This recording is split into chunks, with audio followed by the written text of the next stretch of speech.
James Turner for the untouchable True School Sports. Let's go, baby. Bow! Be careful what you wish for because it can become a reality. Yeah.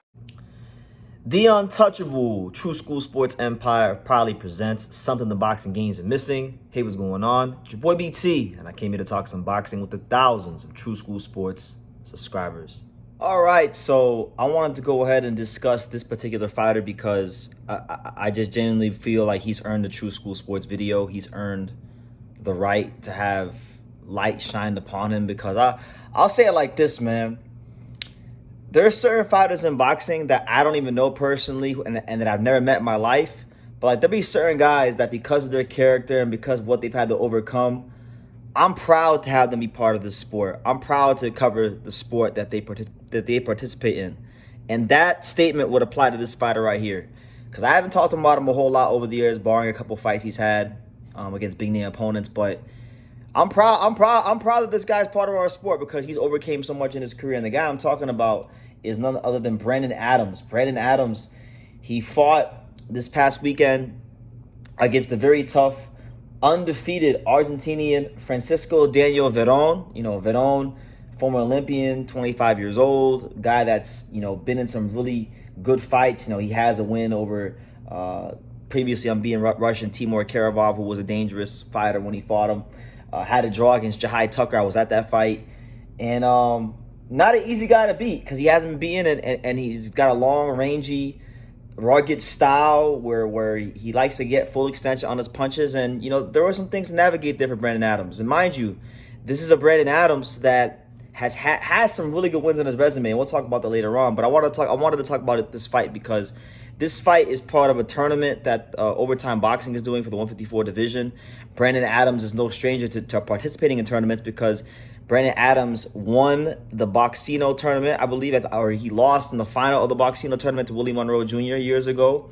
Then he won the Contender Series in 2018, and now he's doing this tournament, which was the semifinal. So that being said, no stranger to tournaments, which is kind of crazy because you would think like in boxing hardly ever has tournaments. So for a guy like this to be in not one, not two, but now his third tournament in boxing, kind of shows you the kind of rare occurrence. But really good fight. I thought Brandon Adams in this fight against Veron, like I said, there were some things he had to navigate with the long, rangy, straight right hand and the educated punches from mid-range from Veron. But the difference in the fight, I feel, was Brandon Adams' ability to consistently set up his straight right hand down the middle. Sometimes he would loop the right hand. Sometimes it would be literally right down the pipe. Sometimes it was a right cross. But any variation of the right hand he was throwing, it was seeming to land on Veron at will. And Veron actually got clipped in, was it round 4, hurt in round 4, buzzed in round 4.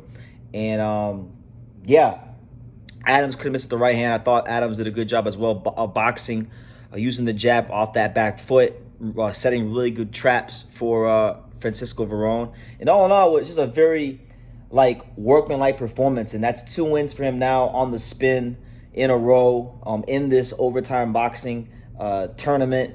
And look, the reason I'm talking about Brandon Adams is because Brandon Adams, before his last fight, which was in April, the fight we went a long time without hearing about Brandon Adams. He gave us the greatest fight in the history of the now defunct Ring City USA Thursday Night Fight Series when he knocked out Sergey Bohachuk in Puerto Rico. At the time, Bohachuk was 18-0. We just saw Sergey Bohachuk give Vergil Ortiz hell and put him on his ass not once but twice and get robbed on the scorecards. So Brandon Adams has beaten Sergey Bohachuk in much more impressive fashion than Vergil did. Vergil, for being the big puncher and having the reputation of being a big knockout puncher, he couldn't do to Bohachuk what Brandon Adams did to Bohachuk. So that win has aged for him greatly.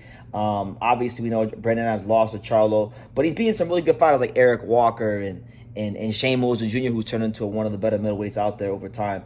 And I'm happy for him.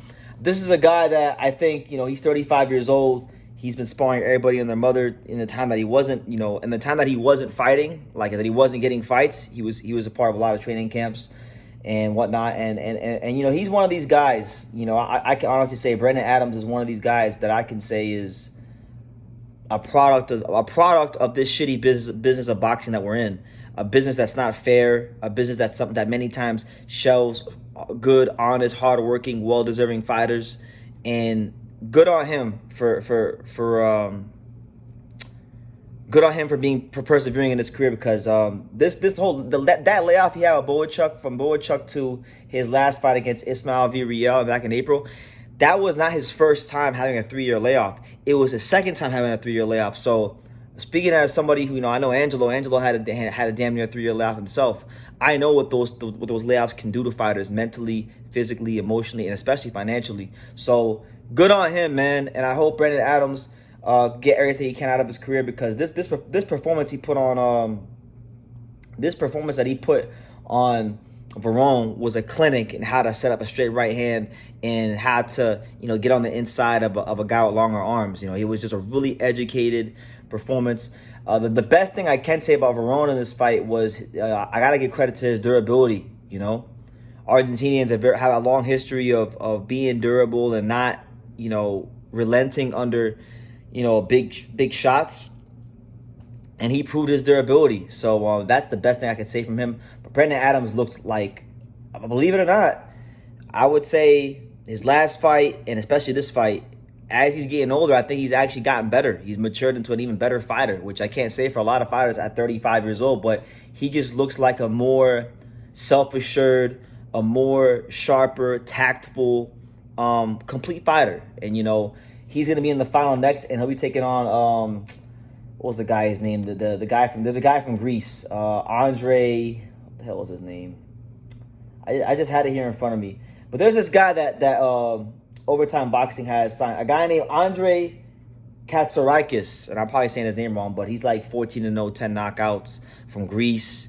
I've been seeing them hype him up and prop him up as a potential world championship contender. So look, if he wants to be a world championship contender, he's got to get through a guy that's fought and beating some guys on that world class level, like Boachuk, Shane Mosley Jr. Fell short against Jamal Charlo, but I'm looking forward to the final, and I gotta learn more about Andre Katsarakis, whatever his name is. I'm probably butchering his name, but the guy from Greece who's 14-0 that signed Overtime Boxing.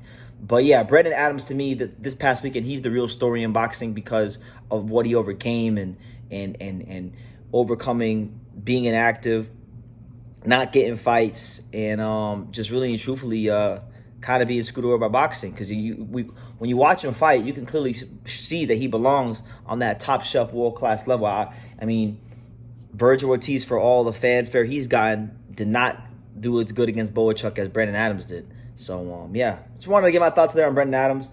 Let me know what you guys think. What did you guys think about the Francisco Verón fight? I thought it was a great performance. I remember seeing Francisco Verón fight Jahai Tucker, who was a highly touted prospect by Top Rank, and, that was a draw. They were kind of on the same playing field. So, Brandon Adams has shown his class time and time again, and his resume, a lot of the wins on him, Boachuk, Mosley. This one I think will age well because Verón's a tough guy, a tough out for anybody at 54. His resume, quiet as kept, he's got a pretty good resume. And, he lost to Jamal Charlo. He lost to William Monroe a long time ago. But Brandon Adams' resume just has a lot of substance. And he's a fighter that I think at this advanced age of 35 might actually be doing his best boxing right now. And some guys are late bloomers, and he may be just that. So we'll see. I'll definitely keep my eyes peeled for him. But let me know what you guys think about Brandon Adams. Leave your comments down below. Make sure you guys take the time to subscribe. And like I say in every single one of these videos, you can love me or you can hate me. But I'm just Kid from Daniel. So until next time, take your eyes. Thank you for watching another video on the untouchable True School Sports Empire. I'm at the Boxing Hall of Fame out here in Canterbury, New York. And for more great boxing content just like this video, make sure you click and subscribe right over here.